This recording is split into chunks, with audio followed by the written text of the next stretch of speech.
What's going on, family? You back in line with Dri Bones Media, man. This one here, this white lady said that she wanted to put the truth out there about food stamps and welfare. It's two videos that I'm gonna be showing on here.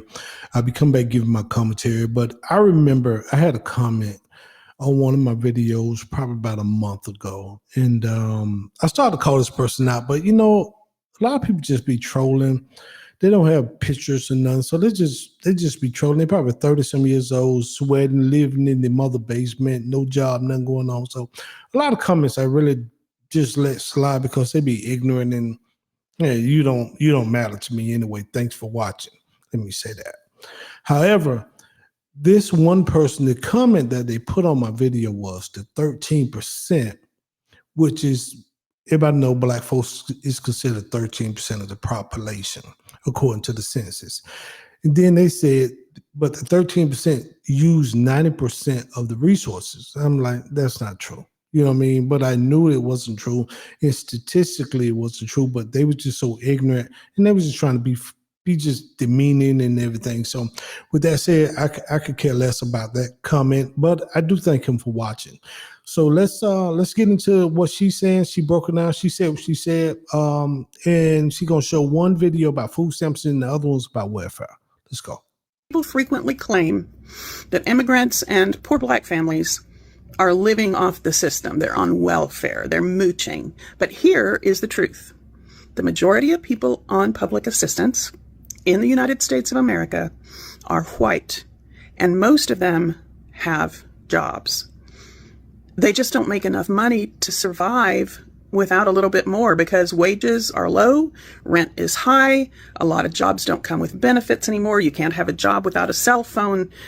You can't even find a job without the internet. But it's not poor people who are eating up the most dollars in public assistance. Nope, it's the middle class. It's people who can take mortgage deductions and, of course, corporations cashing in on subsidies. But nobody calls that a handout. SNAP, Medicaid, housing assistance, those aren't loopholes to help billionaires save some more money and line their pockets so that they can get more yachts or whatever they do with it. They're lifelines for millions of people. And here's the kicker. Those programs keep all of us safer and more stable. If you're mad that someone's getting help, maybe just look at why they need it, not just who they are. Think about this. A friend of mine said he grew up in a third world country, and he said that in those countries, petty theft and, pickpocketing and crimes like that are common because people have to do that to get enough money to buy food and to pay for a place to stay. That's going to happen in our country if we don't get curious about where the waste in our government really exists. So I do believe if you're on assistance and truly need assistance, I understand, man. You know what I mean? I grew up on food stamps. You know what I mean? We needed it at the time. We was poor. We was below the poverty level, and she worked hard as she can. You know what I mean? Well respected lady, did what she had, but at the same time, we needed them to eat. So if you need food stamps, it's the SNAP program. Hey, I have no quarrels with that, and it came in handy. However, but it should be temporary. You should be trying to work to get yourself in a better situation to improve your family. And then your kids get grown. The kids is growing up, so the same small kids at this particular time, eventually they're going to grow, get their own job and do all that. So do you really need them past a certain point? I see some people be on food stamps their whole life, man. I see they keep having kids and they keep starting they food stamps over and their welfare over and all their public assistance over.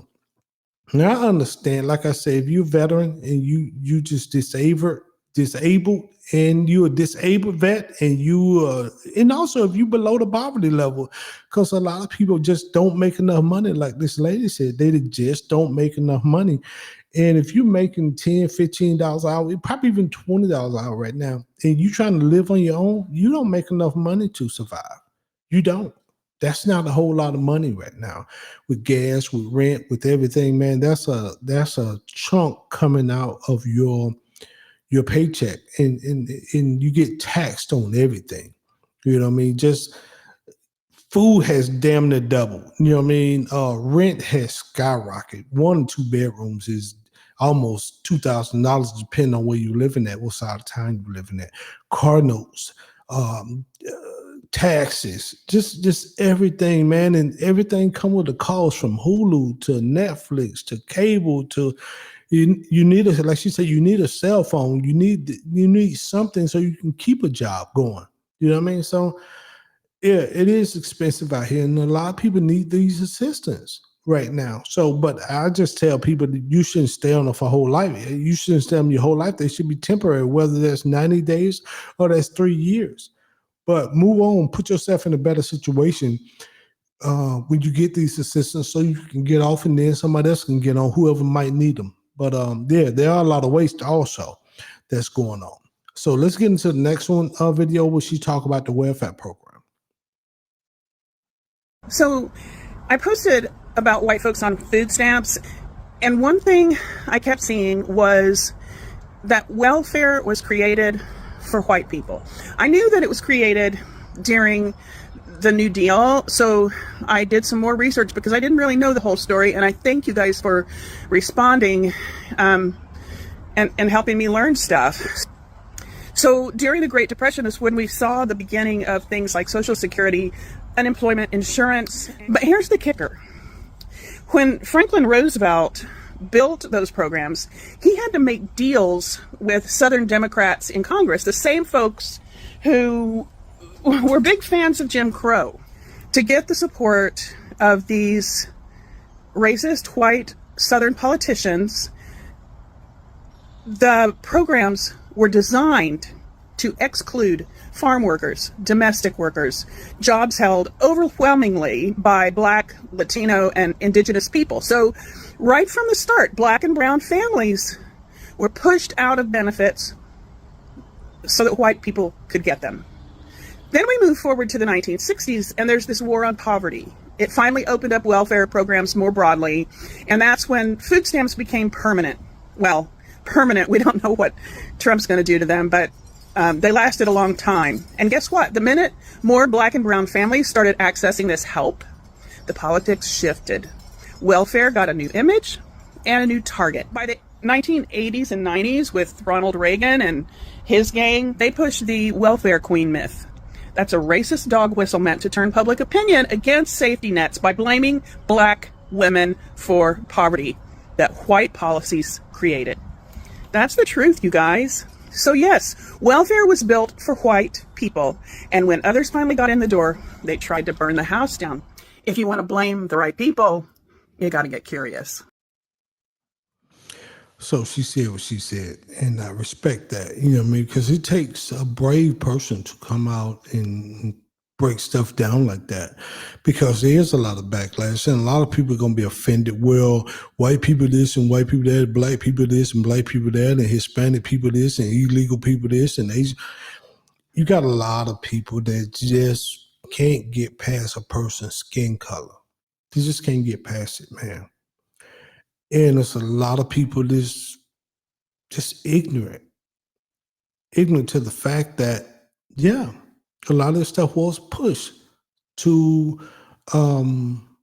embarrass a group of people, to make a group of people seem like they was worse than what they are, and then make another group of people don't like this group of people. Because if you go down to the office and they say, well, you don't qualify, but then you look at, then on the media, they showing you all these other people, different nationalities, races of people that is getting it, and you think that they're abusing the situation. Of course, you're going to be upset with what you're seeing on television. So I tell people, man, always do your research, always look at the numbers, pull some, and these reports can be misleading too.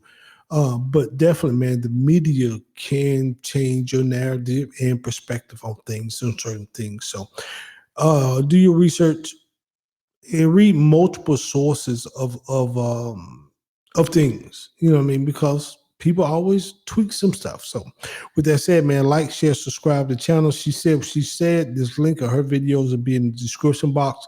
And until next time, man, shalom.